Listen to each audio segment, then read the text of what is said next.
ओम नमो भगवते वासुदेवाय मित्रों।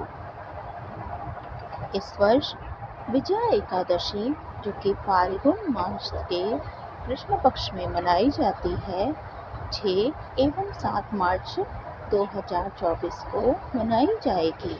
आइए हम कथा का श्रवण करें। धर्मराज युधिष्ठिर बोले, हे जनार्दन, फाल्गुन मास के कृष्ण पक्ष की एकादशी का क्या नाम है तथा उसकी विधि क्या है? कृपा करके आप मुझे सुनाइए।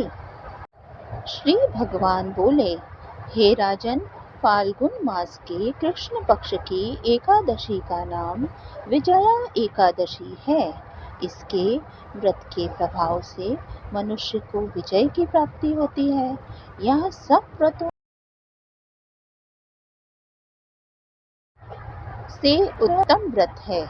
इस विजया एकादशी के महात्म्य के श्रवण व पठन से समस्त पाप नाश को प्राप्त हो जाते हैं। एक समय देवर्षि नारद जी ने जगत पिता ब्रह्मा जी से कहा, महाराज, आप मुझसे फाल्गुन मास के कृष्ण पक्ष की एकादशी विधान से कहिए।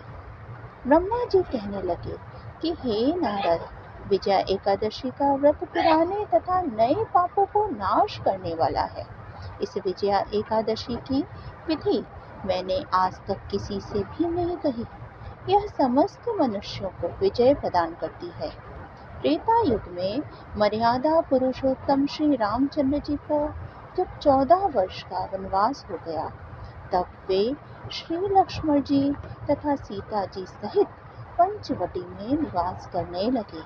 वहां पर दुष्ट रावण ने जब सीता जी का हरण कर लिया, तब इस समाचार से श्री रामचंद्र जी तथा लक्ष्मण जी अत्यंत व्याकुल हो उठे और सीता जी की खोज में चल दिए। घूमते घूमते जब वे मरणासन जटायु के पास पहुंचे, तो जटायु उन्हें सीता जी का वृत्तांत सुनाकर स्वर्गलोक को चला गया। कुछ आगे जाकर उनकी सुग्रीव से मित्रता हुई और वाली का वध किया। हनुमान जी ने लंका में जाकर सीता जी का पता लगाया और उनसे श्री रामचंद्र जी और सुग्रीव की मित्रता का वर्णन किया। वहां से लौटकर हनुमान जी ने भगवान राम के पास आकर सब समाचार कहे। श्री रामचंद्र जी ने वानर सेना सहित सुग्रीव की संपत्ति से लंका को प्रस्थान किया। जब श्री रामचंद्र जी समुद्र के किनारे पहुंचे, तब उन्होंने मगरमच्छ आदि से युक्त उस अगाध समुद्र को देखकर लक्ष्मण जी से कहा कि इस समुद्र को हम किस प्रकार पार करेंगे? श्री लक्ष्मण जी ने कहा, हे पुराण पुरुषोत्तम, आप आदि पुरुष हैं, सब कुछ जानते हैं। यहाँ से आधा योजन दूर पर कुमारी द्वीप में वकदालभ्य नाम के मुनि रहते हैं। उन्होंने अनेक ब्रह्मा देखे हैं। आप उनके पास जाकर इसका उपाय पूछिए।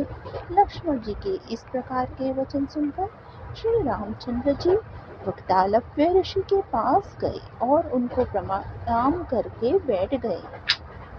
मुनि ने भी उनको मनुष्य रूप धारण हुए हुए पुराण पुरुषोत्तम समझकर उनसे पूछा कि हे राम, आपका आना कैसे हुआ?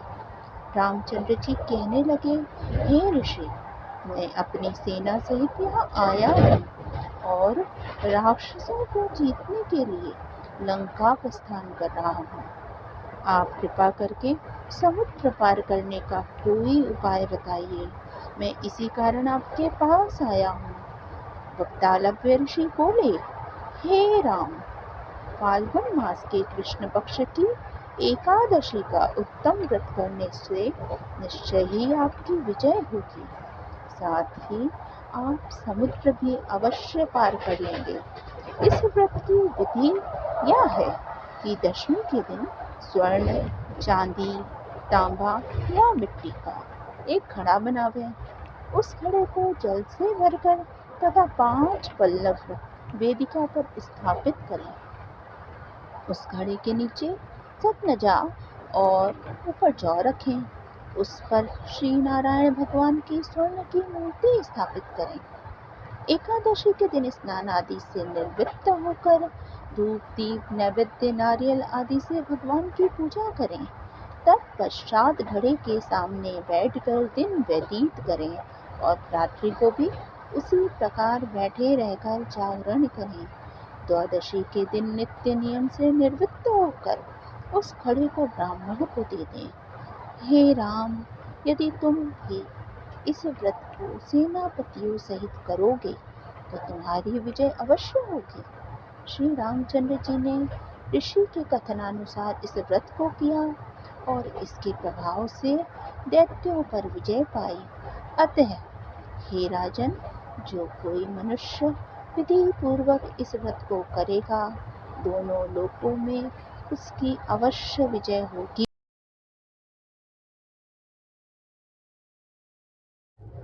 श्री ब्रह्मा जी ने नारद जी से कहा था कि हे पुत्र, जो कोई इस व्रत के महात्म्य को पढ़ता या सुनता है, उसको वाजपेय यज्ञ का फल प्राप्त होता है। मित्रों, यह थी आज की एकादशी, विजया एकादशी की व्रत कथा श्रवण करें, पुण्य के सहभागी हों। ओम नमो भगवते वासुदेवाय। मित्रों।